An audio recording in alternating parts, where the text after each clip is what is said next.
Wonderful post by Mr. Hexmole. So there's a post here, right, showing on the left we have Brandon B saying, it's the 1 year anniversary of PulseChain. So far, the ecosystem has been one of the worst possible investments one could have made. Yes, it's true. Literal scams like FTX and Celsius have performed better, which is unfortunately also true. Over the last year, Richard Hart has gone into hiding like he said he wouldn't. He killed eHex, etc., etc. Yes, friends. So that's the backwards looking reflection. We bought too high. Okay, now on the other hand, thank you, Mr. Hexmole, once again, they have KatieeP's post here. PulseChain is 1 year old. 48,000 validators, all these active wallets. I don't think these are really active, friends. The real metric is daily active users. It's around 10 to 13,000. If it was 981,000, you would literally flip Ethereum, by the way. By the way, I think Solana has 1 million daily active people. So, yes, PulseChain would be around, I guess, maybe 30x higher by today. That's PulseX, EX, and PX, around 30x higher. If it was that number, just showing you.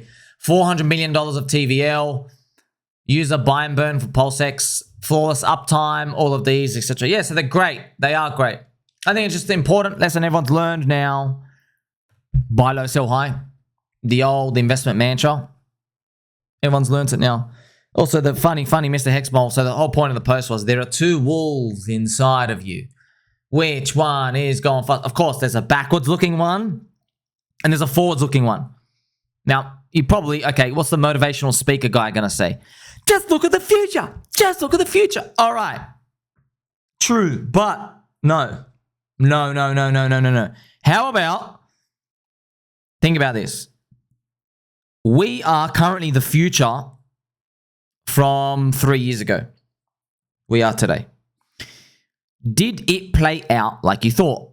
No, it didn't. All right. Well, since you haven't learned anything, before you like forecast the future again, which you might get wildly wrong again, let's reflect. Let's reflect what happened, what changed. Okay, so friends, just to quickly show you, right? FTX and Celsius, why are those prices worse? Well, I've told you, the PulseChain dilution effect. PulseX, EHEX, PHEX, Inc. All the coins, the product market fit, cannibalization. That's it, okay? Also, the market sniffed out Richard Hart's presence missing. He wasn't streaming. So they just kept dumping the coins. In fact, we were already down 90% before the corrupt SEC for Hex. It was already down. See, every day that Richard didn't stream, every 3 days, people sold more and more and more. Because the market, smart, everyone realizing in their minds, they weren't actually there for Richard's talking points. They were just there for Richard Hart. And so they're speaking to themselves here. They go, well, you know, Richard Hart's gone now. So I'm not feeling what I felt when I bought in 2021. I'm not feeling the same stuff. So what do? Well, they're like, oh, I don't feel good. I'm going to sell. So kind of sad, right? Because you're like, hey, what happened to all the talking points? Were you not listening at all? Clearly not. You can even see it from the price chart here, right? So, friends, look at this. This price chart of EHEX was down. Okay, you can check it right now. This was the corrupt SEC, I think was down here in August. See that? We were down all the way. This is the corrupt SEC candle here. You're already down 98% on EHEX. So, combined HEX, 97%. So, before the move, already knew. All right, but okay, that's the part. So, you've learned, all right, I guess it's another altcoin. I guess it's leverage on Bitcoin. It's not a better Bitcoin. I guess that's what the market, not me talking. Once again, people get inflammatory, friends. I don't care. I'm not here to apologize. I don't give a shit. You understand? I'm just here to tell you the market spoke this stuff. These are the observations. These are the prices. This is what the summary of everything is. Okay. So yes, Brandon's backwards looking, but then Katie is forwards looking. Kind of funny, friends. I don't have any personal stigma against anyone. I'm just letting you guys know. How can you possibly be still bullish on the ecosystem when you just saw that your price paid 3 years ago was still too high? Well, I'm telling you right now, the crypto community within PulseChain, thanks to Richard Hart and his powerful marketing, it's rubbed off on everybody.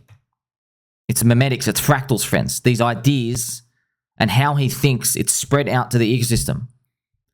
PulseChain community is fast-paced, really good at marketing, really good at branding, really good at communicating. All right? They are really good at it.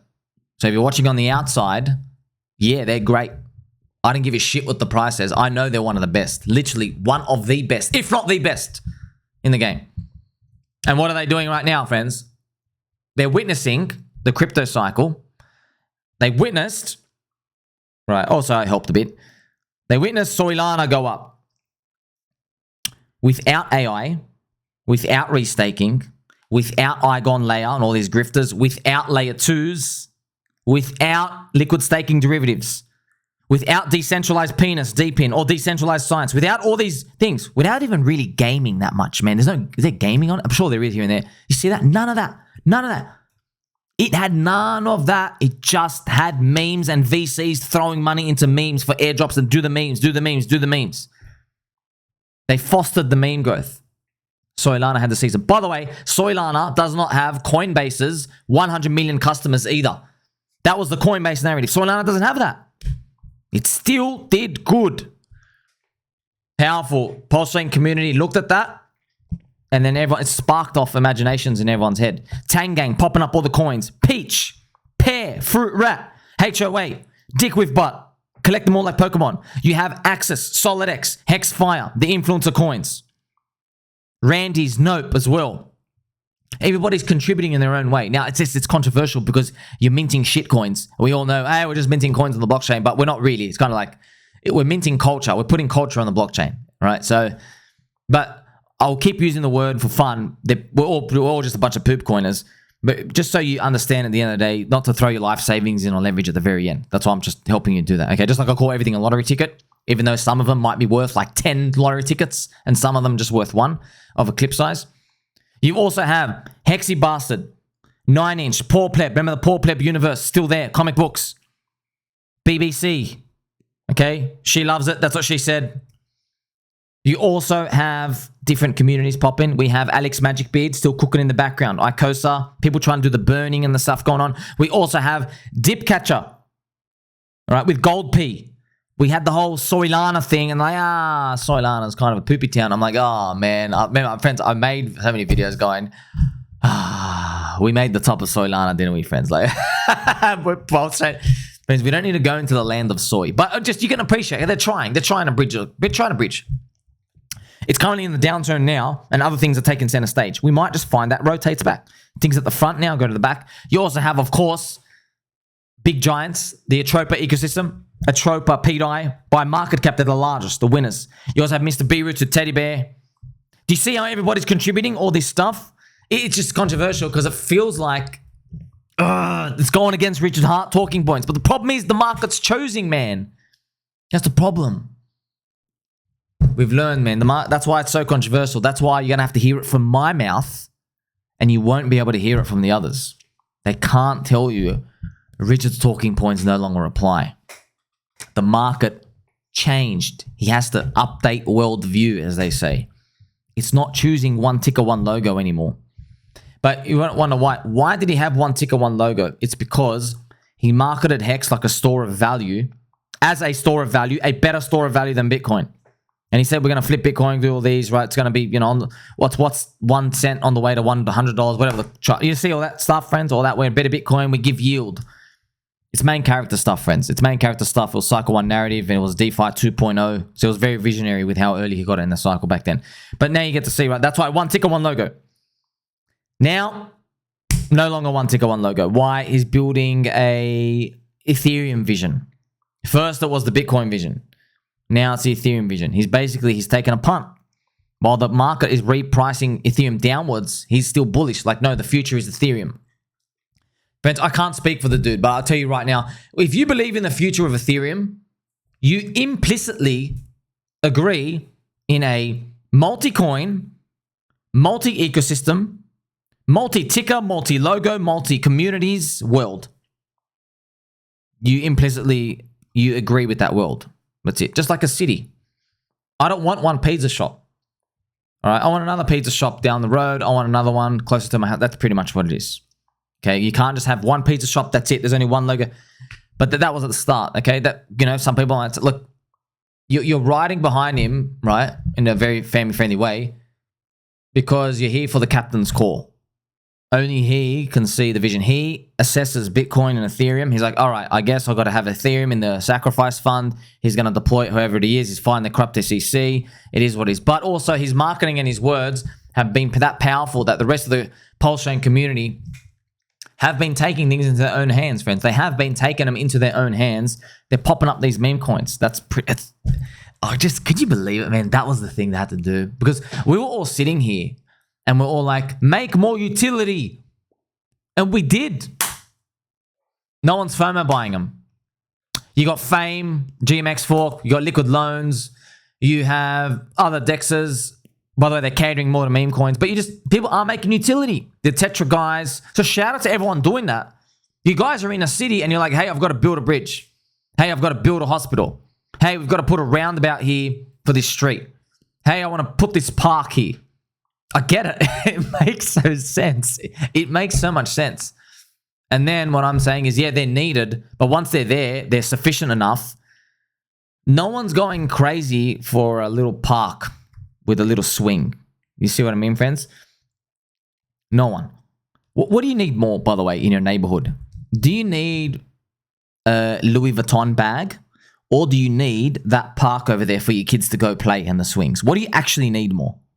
Okay, obviously the park. You actually need the park for your kids to go play and there's swings and there's greenery and it's like an open field. It's like, yes, you need it there. Okay, what do people go crazy for? No one gives a shit about the park. No one's partying there. They're gone and girls, friends, go take a girl on a date. See her reaction between the one birthday. You give her, hey, I'm going to take you to the park. All right. Next birthday, hey, here's a $4,000 Louis Vuitton bag. Night and day, friends. Night and day. She'll be pregnant by the time you walk out of the restaurant. Do you understand? We know this happens, but the Louis Vuitton stuff, that's the meme coins. That's the culture popping up. That's what we want in world. That's it. So I don't know how it all plays out, but we definitely need more technology in crypto. Just like the excitement, man, friends. Because in crypto, people who are having the tech, they get the VCs, they get the insiders, and then they raise the valuations, they dump at the end of the bull market. You and I can't participate. So they have to find out a way to distribute tokens early to people without being greedy. I don't know how they'll... Look, I'll tell you right now, the longer they keep doing that, the more meme coins keep popping up. Do you think they're going to find a solution of how to distribute those coins? Or do you think meme coins are going to keep rising? If I was to, you put a water pistol to my head, friends, you put a water pistol to my head, this is a hickory pipe, and you said, pick one, I would personally pick that the meme coins win. Because I think they're too greedy. I think they're all too greedy, and I think PulseChain's adoption strategy is going to be winning at the end. We're going to have just a shitload of meme coins and communities and Japanese culture and Pokemon, all these stuff. Everyone's throwing all these ideas, dick with butt, all these things being thrown out. pDAI mystery with Atropa and teddy bear and all these. There's something for everyone there. I think that's going to win. I think, but I also can feel it. It doesn't take a genius to figure out. You know, that current existing greed strategy, no way they're releasing it early. How can they release it early? You know, they released coins early to the public in 2017. They used to give out 40% of the tokens to the public in ICOs. Now they're only down to like 8%. They used to give 40% back then, and that was considered greedy because they didn't give... By the way, friends, Satoshi gave 100% of the coins out. I think Vitalik gave like 60% out. And then the ICOs gave 40%. ICOs were considered greedy because they weren't giving out more than half, 60 to 50, 70%. Now they only give out like 10% if you're lucky. 10%. Not even. You know why? Because 10%, they're doing it in an airdrop with the points, but their insiders are farming the freaking airdrop. They get, not only do they get the coins, they get the airdrop too. And they have their friends, hey, here are the conditions. This is the stuff you have to do on the blockchain if you want to participate and actually get the airdrop themselves.